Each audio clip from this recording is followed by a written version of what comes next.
2024 Gran Turismo World Series production cars tuned to the max in the beautiful conditions on this Tokyo Expressway circuit at night as well, just to add another element for the drivers to have to contend with. And here is how they line up on the grid. It's Takuma Miyazono in the Lamborghini, who's in pole position. Alongside on the front row, the Audi R8 of Takuma Sasaki. Row 2 is headed by Angelina Stroza in the Mercedes-AMG Black Series. Jose Serrano with the company in the Ferrari F40. Next up is Kylian Drumont in the Pagani Huayra. Then you've got Fabian Lopez in the Nissan Skyline GTR R34. Then the R32 Nismo Skyline of Kaida Brun is in 7th with Valerio Gallo. He'll be happy with that. He loves a Honda. It's in the NSX in 8th position. But it's Guy Barbara in the Nissan GTR R35. And then Toyota Supra is driven by Robbie Heck.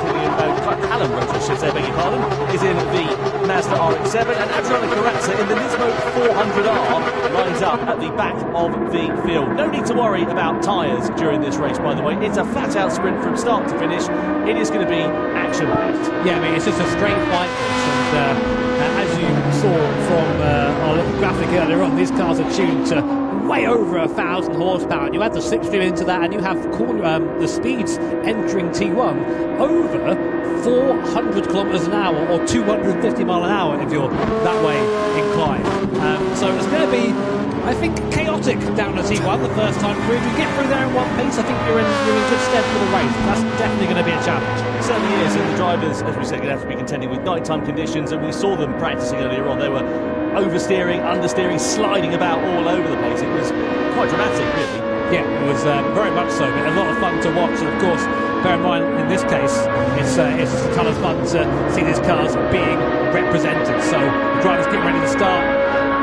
So then, it's time to go racing. The sprint race for Nations Cup here in Tokyo is underway. Miyazono leads the field across the timeline. Then Sasaki in second, Stroza in third. You can guarantee that a lot of them will be changing by the first corner, and even within a few hundred metres is changed because Sasaki goes through into the race lead. Now Miyazono goes from being the hunter being the hunted to being the hunter, rather, I should say. Serrano there lurking in the background as well as Angelina Stroza. It funnels right down into turn 1. Who's going to be last on the late breakers? Miyazono on the inside, then Sasaki and Serrano bang into the wall for Sasaki and also for Serrano. Stroza takes advantage and goes through to third position, and somehow, in all of the drama, Miyazono manages to retain the lead. Yeah, I mean, they've had the brakes upgraded with these things, but I mean, slowing from that sort of speed is very, very difficult indeed. A couple of cars into the wall there. Miyazono out front from Sasaki, with Stroza there in third, Serrano fourth.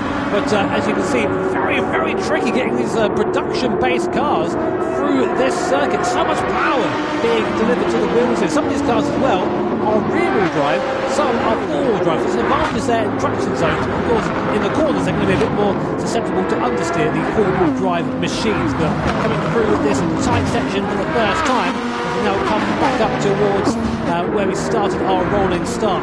And to be honest, you don't really want to be where Miyazono is unless you get a big gap out front. The slipstream, the toe of these cars is absolutely huge. Yeah, it certainly is. So let's see what's going to happen then here as we come down in towards the hairpin. They're not favourable on traction, these cars, at all, because the amount of power that's going through the rear axles, or indeed sometimes the front and the rear axles, you've got to be really, really ginger on the power. Someone's out well by this kind of Brun, isn't it? Yeah, he's off into the centre of Tokyo, I think. He's ended up in Ginza or something along the lines of that, but manages to keep it right in on top 10 position. On board we are here with Jose Serrano. Look at the power here of the Ferrari F40 as we go into the tunnel, and his next target will be Sasaki in front. So the two Japanese drivers now leading the Spaniards.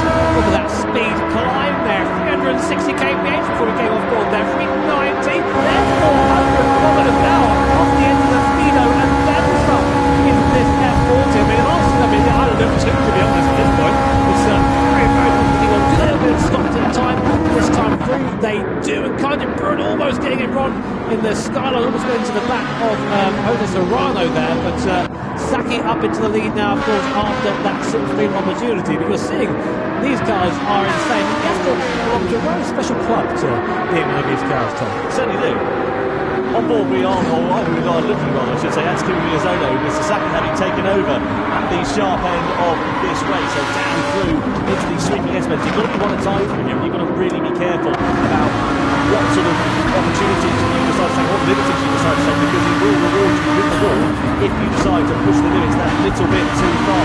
So that's Stroza having a good run of things so far. And just to remind you, of course, this race result will decide the grid order for the grand final coming up on the way after this one. And just to add another variable in the mix, we're into the Red Bull X29 2019. Now let's work out what happened here with Robbie Heck and Guy Barber. This is going to be down into the hairpin bend, and I think there's going to be a bit of contact into the back. Yeah, Barber just misses the racing point straight into Heck. Heck gets spun round. Barber backs off the gas. I think Heck he's still down in 12th place, so I reckon there'll be a penalty for that. That's a very Guy Barber thing to happen, isn't it, unfortunately? He always seems to be quick, but just a little bit, current incident at the moment. Robbie Heck has loads of luck, just all a bit bad, unfortunately. Yeah, that's how it is. But again, memorable this time with the mighty R34 GTR. Guy Barber getting that round. Here's the 60. Look at this, it's Strozer. We're going to drive by him. I'll say that. And now we're back into the tub again. So it's just a little, despite the speeds, again, well up the end of the speed up here in the R34. We've got 410, 441. I mean, this is 420. We're going to go for all one for the race lead. Right, coming down towards the first corner. Serrano's on the outside. Sasaki there as well. Oh, bang! Straight into the back. Lopez into the wall. And that is drama. And we were expecting it to kick off. And unfortunately, it did in the biggest way at the start of lap 3. The upshot is it's Sasaki, Miyazono, Strozer out in front. And now we've got Lopez, who's got a lot of recovery work to do. He's going to be able to salvage a result from this race and secure himself a good grid position for the grand final. And that's our championship leader right there in jeopardy. So, we know Coque Lopez is good at coming back through the field, but obviously you don't want to be doing that. And that one might be a penalty as well, because he just ran into the back of the guy in front. Valerio Gallo, good race from him so far, up to P5. He's moved up 3 places from his starting position in 8th, so now onto the back of the pack. But that is doing pretty well. Here's a replay, you missed it, of Coque Lopez just getting the braking all sorts of wrong. He actually helps run out of it now, I think. I think he knew that he'd outbrake himself, but he just decided to go straight to the wall. Look at that. The facial reaction says it all, doesn't it? Oops. Yeah, something's wrong with the running around his head. Guy Barber did, by the way, pick up a 2-second penalty for troubles after that collision with Robbie Heck, just for your information. Miyazono a bit deep at the hairpin there. That allows the door to open for Strozer, who's gladly ready to walk through it and slot into the slip of Sasaki, the race leader. Lopez and Serrano now under investigation for that collision at the start of this lap as well. Onto the straight we go. Fantastic shots of the action unfolding here with Valerio Gallo in front, Serrano and Miyazono side by side. So Serrano and Strozer, I should say, side by side as we go through the tunnel. Strozer just able to hold further ahead of Jose Serrano for now as well. Kind of returns a little right. Look at the clothing's been slippery there. For Miyazono, Sasaki early on the brakes, he knows you don't want to make the same mistakes that Lopez did. Hello, enter stage left. That's Angel Strozer trying to go the long way around the outside. You have to wake up pretty early to try and fall off Takuma Sasaki. He probably knows these roads a little bit better than Angel Strozer. Isn't that insane? Here we go, 380 kph, and the guy drives by you. That speed differential. Great to come, but unsurprisingly that, I feel like Coque Lopez getting the same penalty Guy Barber got. It was effectively the same incident there, so Coque Lopez getting slapped for that. Meanwhile, the fight first now is really between these 5 cars. There's a bit of a gap behind us to kind of ruin the R32 onboard again with the NSX Type R off Valerio Gallo, currently second in the standings in our Nations Cup. So, again, looking for a good position here, looking for a good result to try and get himself in a nice sort of for the race coming round up. Yeah, this is a great opportunity here for Gallo to try and take profit against that. It's going to score Lopez, especially the penalty to the panel. It's now close. Gallo there, fantastic. Lopez got another 1 second penalty to add to his woes there as well. Down on the brakes with the go into the hairpin. Gallo's just going to buy his time. There's no point going and diving up the inside because you're going to lose all of that by the time you come to this next straight. He did back off there, I think, to get this time. This is how spot the toe is. So right now, we're in P5. Let's see how much time we can gain being the last car in the straight. Saying that, this guy's rocketing away from the NSX down the straight. Let's see what Gallo can do. As Serrano was in a Strozer. Who's that as well? That kind of broke the skyline. Look at the power of the thing. But he's past Valerio Gallo. He's now chasing the cars in front. Oh, he's fallen back by again. But you can see just how strong the toe is against Sasaki and Miyazono. Trade places. I think they're being a bit careful, but they're saying that. Miyazono's trying to keep it on the inside. There's Valerio Gallo diving up the inside of everyone, up into P3. Was there contact there, Tom? I don't know if there was. Inestrosa was out well wide, but I think he was on that course to himself. Contact to the wall there as well. Serrano's in the middle of a bit of a pickle here because he's got De Bruyne in front. He's trying to high rather, I should say, but also trying to attack the driver in front. And sure enough, he changed to the next corner, and the order has changed as well. De Bruyne side by side now with the Ferrari as we come through this ever sweeping series of corners, and De Bruyne just keeping his powder dry for the time being. This is just what a race this is. What cars these are. The speeds are ridiculous. The thing is, at these speeds, if you do get something wrong, you should break a point by Gallo just driving by Sasaki there. And he did need him by it twice. So Gallo now up into second place with a great drive from the Italian so far. Of course, his cars are very different from the X29s, but we see this with Valerio. He really likes his production style cars. Car a bit softer, a bit more rolled.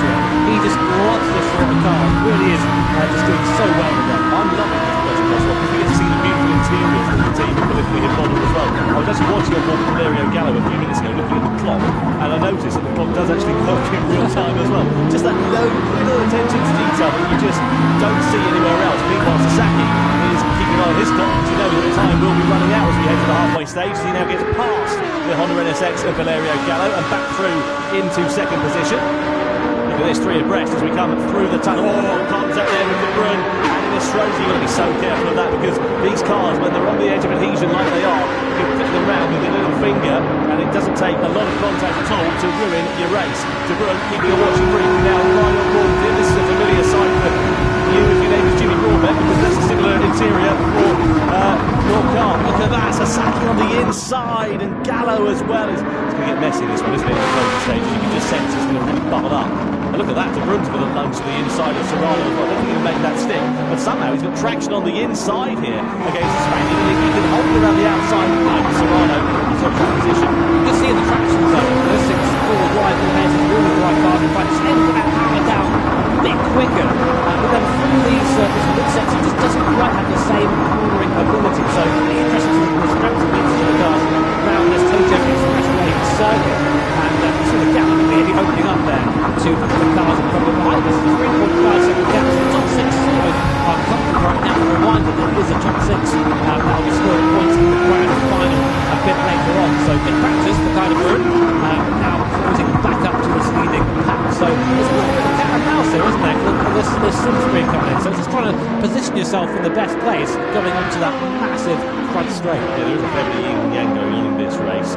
Lopez, by the way, down in 10th position. His race not going well at all, and that's going to give him a big uphill task for the grand final. It'll be interesting to see later on. But if anyone can turn it round, Coco Lopez can. If you remember, he started last on the grid in the grand final in Prague, managed to get his way up to a podium finish, could have possibly fought the victory. On board we are then here with Kyle Bruyne. He's got Angel Inestrosa directly in front of the Mercedes AMG Black Series. Then it's Valerio Gallo up the road. He's going to drive breeze on by Mercedes already because pulling out the slipstream there is Inestrosa on Valerio Gallo. And De Bruyne there, though he's got a fair bit of straight line speed, and that's where the strength of this Nissan GTR seems to be at the moment. He's just not able to use it for the time being. It's going to be a lunge to the inside, but it's side by side there for third. Inestrosa looking for the long way around the outside of Valerio Gallo. There'll be a brave move if he can pull it off. If he can't, the door's open for Kyle Bruyne, who gladly tries to walk through it. There's a bit of hip and shoulder going through into turn two, and De Bruyne does manage to get the better of Inestrosa and goes up into fourth. The braking zones are just so long here, such good opportunities for these big moves if you're comfortable in taking that risk. You've seen what happens if you're just a little bit too late in the brakes here. That barrier is just waiting to greet you from the outside of the corner. Again, you see it, this skyline just a bit weak in this part of the circuit. It's parking back the rest. Tell you what it has done, it's just allowed the top three to have a little bit of breathing space. Only 7/10 of a second or so, but whilst they've been squabbling amongst one another behind, it's just broken the pickup ever so slightly. And likewise, Miyazono, he's begun to pull the pin now. He's got 8/10 of a second. That's the biggest gap we've seen all race long for the lead. Okay, well, that M6 very, very strong in that midsection there. Looking to then, Gallo is definitely to get by Sasaki. I think he's being held up a little bit now. But as you're saying, this Sasaki being a bit slower, this gives Miyazono that gap. And we're getting to the point now when the graph isn't going to quite be as strong. That's what keeping these guys together. But of course, you might have played the old GT4 drive missions, the slingshot missions. That's what Gallo's going to do now, he's going to wait, try and get a good one out of the corner, get a massive drive. The difference between all-wheel drive there and wheel drive in the corner. That's amazing. Makes just going to reward these guys. You're looking like a toddler waiting for opening presents on Christmas Eve. You've got to be careful about how you do this one. You can see there, Kyle Brun now goes up into third position against Valerio Gallo across the side of the go. 3 to go then at the end of this one. So Brun in third position in the Nissan Skyline R32. Just up in front of Sasaki, who's taken over from Takuma Miyazono. So that 8/10 of a second lead washed away in the space of less than one straight. Miyazono has a look back on the inside of the Lamborghini. Can he make it stick? I don't think Sasaki's going to hold him up too much because he knows if they start squabbling, I say that, he goes back through on the inside. Beautiful switchback from Sasaki, but it's released the rest of the field to close right up onto the rear wing of the top two once again. I know, obviously we're impartial here in the group, but I am cheering a little bit for that R32 third place. Kind of room doing things to that car that I'm not sure it's meant to do, to be honest, but they're now in the back of the train. Look how close these guys are. 6 cars separated by about a second as we're on the lap 8 of 10. So only about a lap, about 2 laps and a half to sort this all out for our guys here. Jose Serrano on board in that awesome Ferrari F40, always also looking at the balance and getting the real impression, Tom, that anyone could win this race. That's allowed Gallo through and Serrano possibly to pick up the pieces as well. Brun's still there on the inside, trying to hold firm for fifth position at the moment. You see up in front now as well. Once again, that yin and yang, the ebbing and flowing of this race.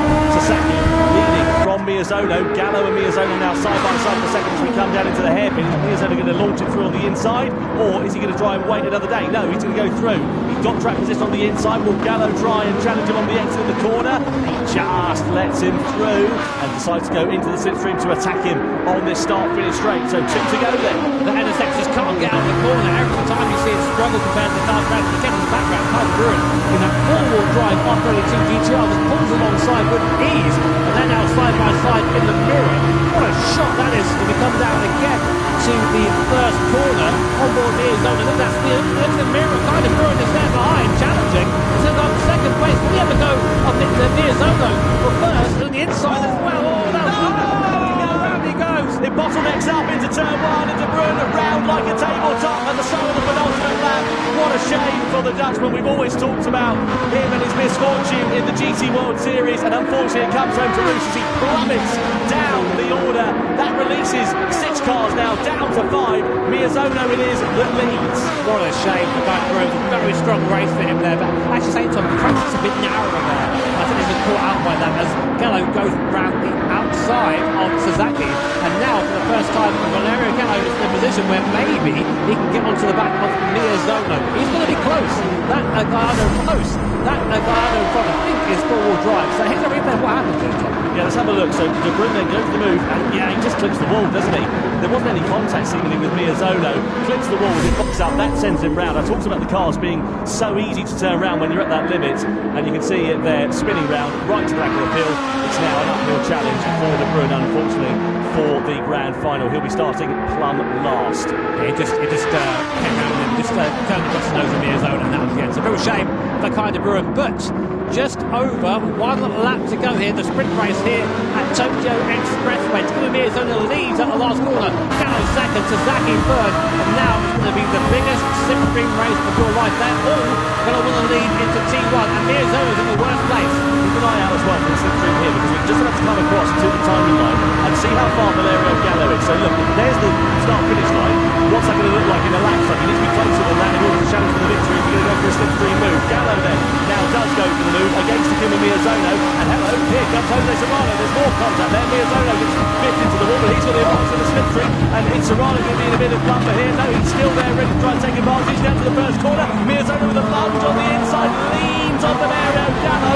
Gallo's going to get shuffled to the outside. Miyazono is going to have a snip through into turn 2, but can't do anything, and now it's Gallo that leads, but he's slightly in the wall. Sasaki's ready there to take the advantage of it as well, and likewise Serrano, and also Angelo Stroza. This is going to get messy.